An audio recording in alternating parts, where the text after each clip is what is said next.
বন্ধুরা আমাদের পুকুর থেকে এই চারা মাছগুলো ধরে নিয়ে এসেছে। এই চারা মাছ দিয়ে সর্ষে বাটা একটা রেসিপি করব। মাছগুলোকে এবার কেটে নেব।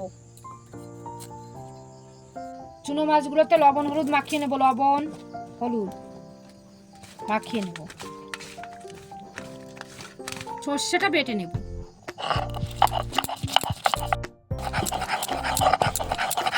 সর্ষে বাটা হয়ে গেছে, দিয়ে দেব পেঁয়াজ কুচি, সর্ষে বাটা, কাঁচা লঙ্কা চিরা। এবার দিয়ে দেব সরিষার তেল। এবার ভালো করে মাখিয়ে নেব।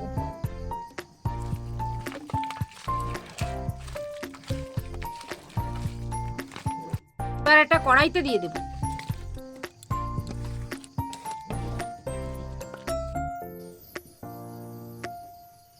এটাকে ঢেকে দিয়ে হালকা করে একটু জাল দেব। বন্ধুরা এবার ঢাকনাটা আমি খুলে দেব।